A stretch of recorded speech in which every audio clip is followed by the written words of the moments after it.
If you're a sneakerhead, you're a loser. If you collect shoes, you're a loser. If you have more than like 5 shoes in rotation, you're a loser too. And then if you resell shoes, you don't even belong on this earth. These are all the negative stigmas that I have been receiving and seeing online. And I just completely don't understand it, because at one point, it used to be a looked upon thing to be a sneakerhead. And back in the day, you really didn't even need a lot to be considered a sneakerhead. You just needed a little bit of sneaker knowledge and a couple of fly shoes in rotation. And that's what made me want to be a sneakerhead back in the 7th grade. I saw these cool guys with some cool kicks, some cool clothes. I saw the attention that they got. I wanted to be a part of it. Simple as that. So now, as time went on and we have evolved, and obviously the word sneakerhead has taken on more definitions, and it basically takes more to be a sneakerhead now. There's just been a negative connotation around the whole sneaker game, right? And most of it derived from the reselling, and I completely understand. I resell, and I can speak from being on both sides. It gets out of control sometimes. There are times where I don't want to pay resale. And if it gets to that point, I sometimes don't pay it. But sometimes if the shoe is just, in my eyes, I deem it worthy, or not even worthy, if I just want it that bad, I might fork over the cash. Simple as that, right? And I don't understand why no one else understands this, but even past the resellers, right? Even when I make these sneaker videos, it's just a lot of negativity. Oh, you like those shoes? You pay $250 for some rubber? Bro, grow up. Bro, you're a loser. Bro, you have more than 5 shoes? Bro, you're not even gonna wear that many shoes, bro. What are you doing with your life? I get comments like this all the time, and I just don't understand, until I got one comment last night. I recently made a video that was titled that sneakers just need a huge reset. If you want to go check that out, go do it. Make sure to subscribe, all that. But I made some very good points, because I feel like it is in a weird time for sneakers, where basically it's either you get these shoes for like on discount, or you can just walk a store and grab like 2-3 pairs at a time, and that's it. That's all. Minimal speaking, minimal communication, minimal hassle, anything like that, right? And then on the complete other end, you have like a super limited shoe that you have to do like 100 raffles for, and more than likely you're not going to get it. But there's no in between, and I feel like that is terrible for sneakers in general. Whether you like it or not, I think that is terrible, and it leads no future for sneakers. But if you want to go into detail, you can watch that video. But there was one guy who just, you ever have somebody just tell you something so dumb that it doesn't make sense, that you have to reverse engineer it? So this is what that guy did. I'm gonna put the comment section up on the screen. But basically he said that he loves the state of sneakers that we're in, where it's so dead, because he doesn't have to deal with any type of hassle. He doesn't have to work for anything, and he doesn't have to deal with any resellers. And I told him, well, one, because a lot of people have this just, oh, well, I don't care what anybody thinks. I buy what I like, so I love it. But y'all are the same people who aren't even buying the shoes, because that's why they're going on discount, because they're not selling. And then I commented about it, and I said, well, how many shoes did you buy? And he wanted to deflect the question into the most dumbest thing ever, when he said he just doesn't want to work for anything. He just wants it handed to him on a silver platter. And what makes this comment so unintelligent is that every market has this. Every market has a supply and a demand. It's simple economics. When the demand gets too high for the supply, there causes to be a aftermarket value. And I said, but everything has this. I'm thinking to myself, well, let me just think of some other markets that do the same exact thing and wonder why they don't get any type of hate. So I started to look at some of my other hobbies that could potentially get like that. So for example, basketball. I really do like basketball. And now they have basketball cards, right? And some of like, I guess like rookie cards, they can go for like hundreds or thousands of dollars.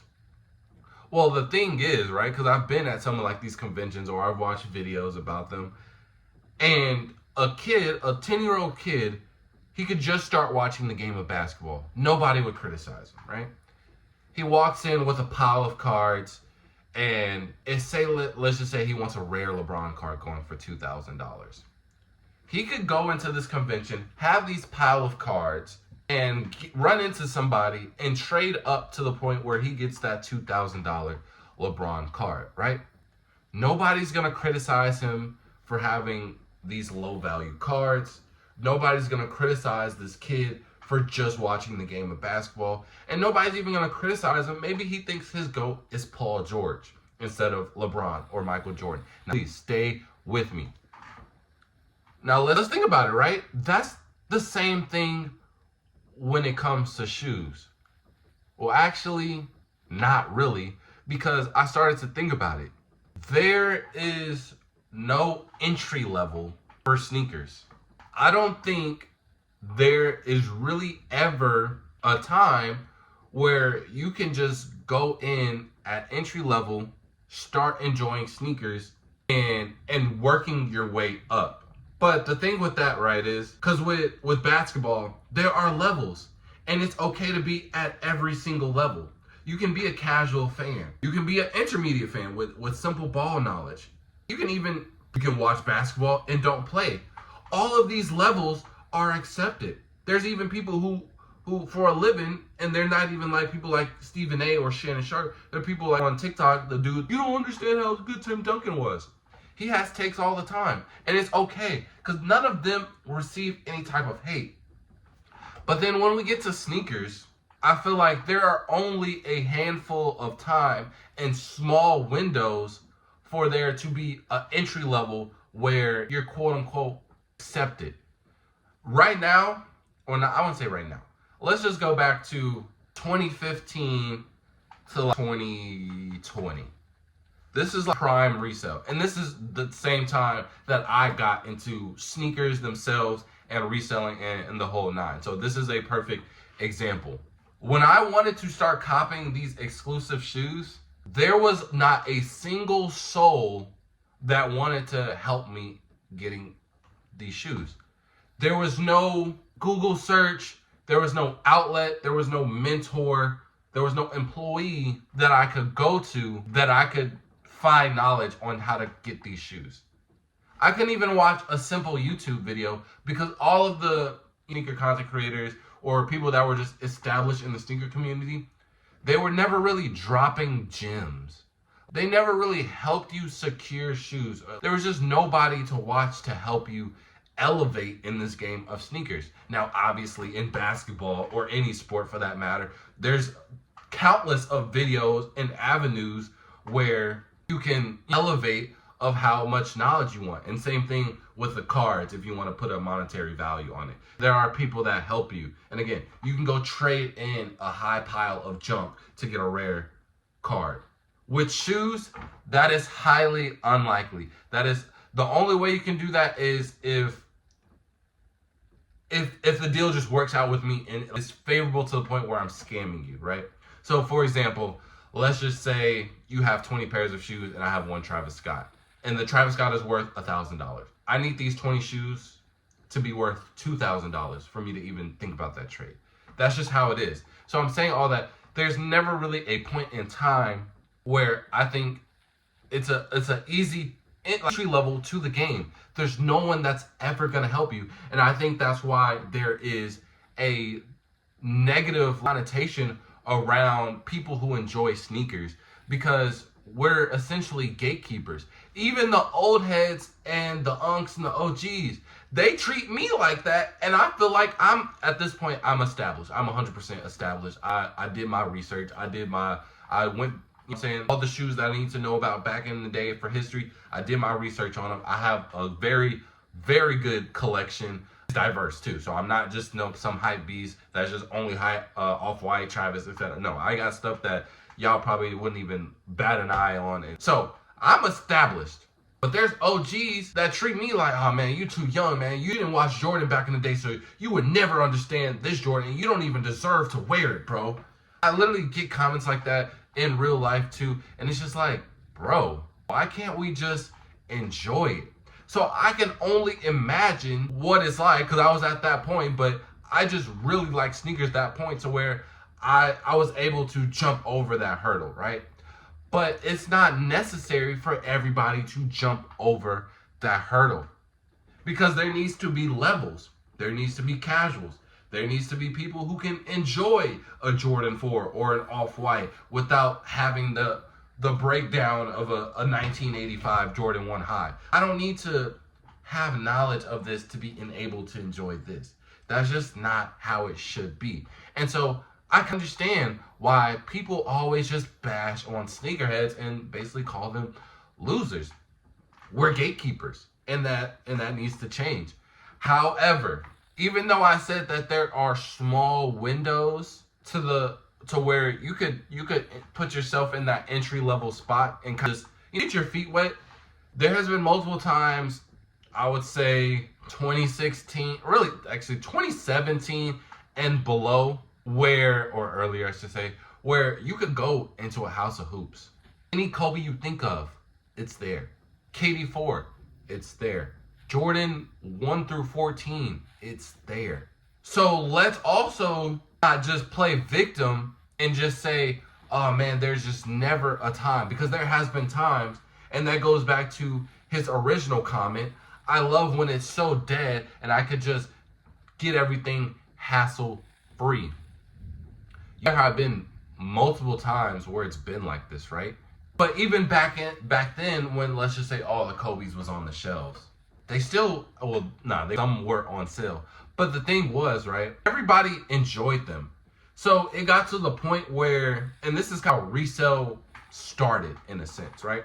You would go in the Foot Locker, you would get whatever shoe that you want, time goes on, they transition out, they put a new batch in.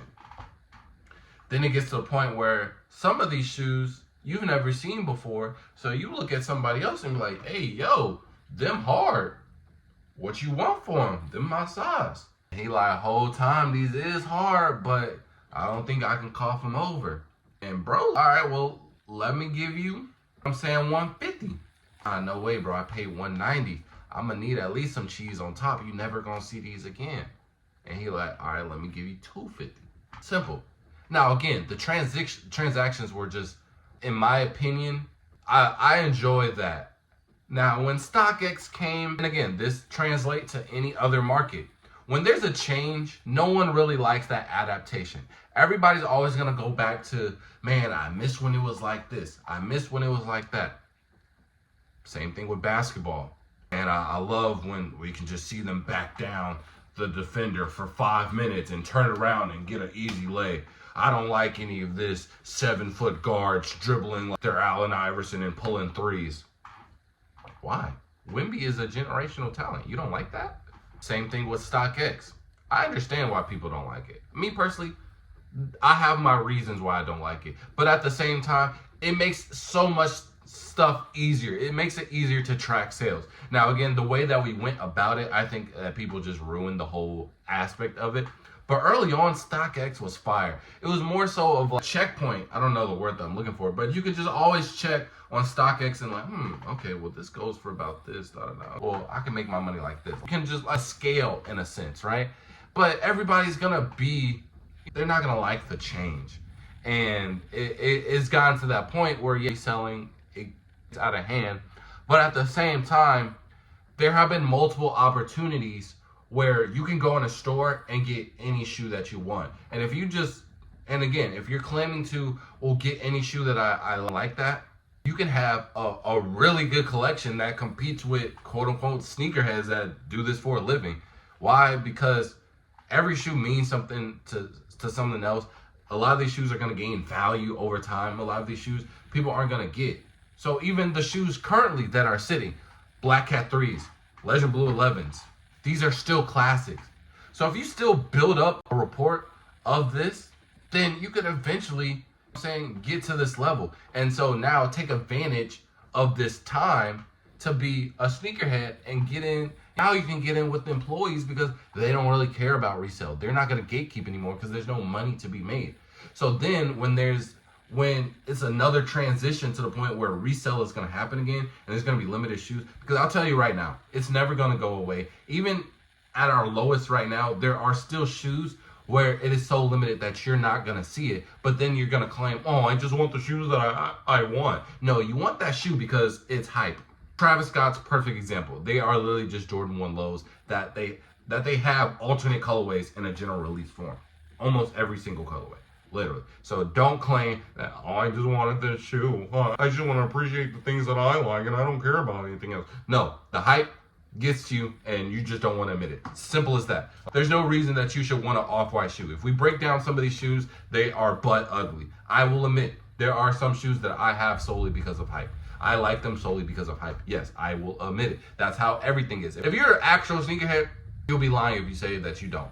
But I also have shoes that you would never even think of buying. So let's not even go there. So I say all that to say, don't play the victim. Because the sneaker game, it gives you, they are small windows. I will say that. They are very small windows. But at the same time, when these windows open, it goes on for a long time. Like I said, that 2017 and earlier, that was a huge window. Now, obviously, when we get into hype, 2016 to 2019 era, it was hype, but I feel like, I don't even feel like, bro, because I reselled heavily during that period of time. And even to this day, bro, there are a bunch of releases where if you just did such minimal groundwork, bro, you could get it too. But people would rather pay resale. People went to me instead of going into the store themselves and even at just the simplest of asking a question to an employee, bro. And so that's where it gets me frustrated because you guys claim, even now, bro, I make videos, for example, the Legend Blue 11s. I told people they would sit.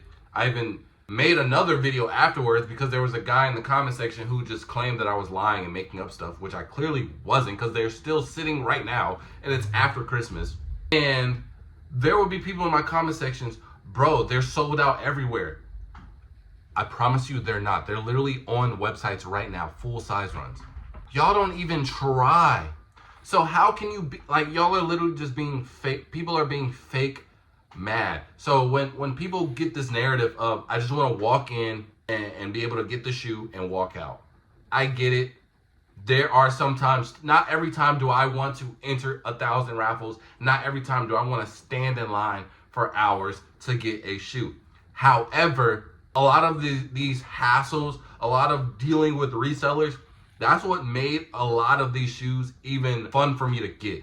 Now, obviously, I wanted them initially, but some of them have added value, in my opinion, because I had to go through trials and tribulations to get them. Now, again, I've made a separate video on maybe they need to change it, even though they really don't, bro. This is why we're in a bad state of sneakers right now, because Nike decided to adapt to everybody who claimed that they couldn't get a pair. It was just so hard, and they were fake crying because they were fake mad. These are the same people who haven't went to a mall in years. They don't even try and get these shoes, bro. But they see that it's $1,000 shoe, and then after the release is done, they want to go online and try and get it themselves, and then complain on the internet saying, oh, I just want a shoe that I could have. No, you don't. Like, you literally saw the hype and you claim, oh, I don't like it because of other people. Bro, I'm gonna keep it about hot take if you want. Majority of the hype shoes, they're trash. Quality is just terrible. Storytelling is non-existent. And most of them, they are so mediocre or basic in their colorways that it's just like, bro, what? But since they are $1,000 shoe, I'm gonna go for it. But I'm not gonna complain that I can't get this $1,000 shoe because it's so limited. That's the reason it's $1,000 shoe. Now, if it wasn't so limited, it wouldn't be $1,000 shoe, and it would be sitting in stores, and no one would buy it. That's you.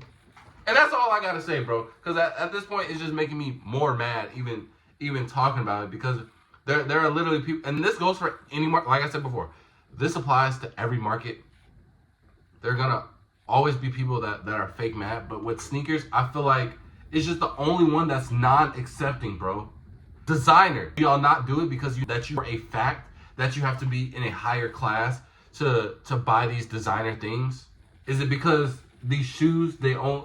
I feel like sneakers and designer is basically the same thing. It's just With designer, it's a known fact that you have to be in a higher class to be able to afford it, or at least buy it at a high rate.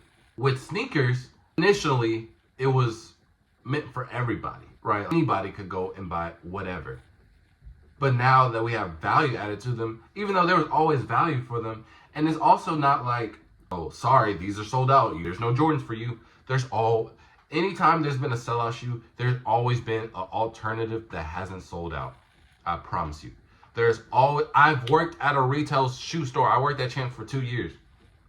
I promise you, there are days where the most limited and hype shoe, it's in the store, bro. Trust me. Y'all just don't come up here. Y'all don't ask questions. Y'all don't even call the phone. A simple Google search would have you with the shoe that you're just complaining on the internet about, bro. And that's all I gotta say, man. And look, even if you don't like my opinion, I want y'all to still support me because I'll be giving away brand new shoes, brand new clothes, my clothing brand, which you see on my body right now, out to the homeless. And even if y'all don't like me, I like y'all because y'all watch the video. And so anytime I do a video like that, I want to be able to give away a pair of shoes to y'all. So even if you are complaining that you can't get this limited shoe, as long as you watch my video, there's a good chance that you'll be able to get it too. So just make sure to like, comment, subscribe, share with your friends, tag some brands. Let me know in the comment section what you thought about all this. And where do you think the current state of sneakers should be? So, that being said, Fo out. Peace.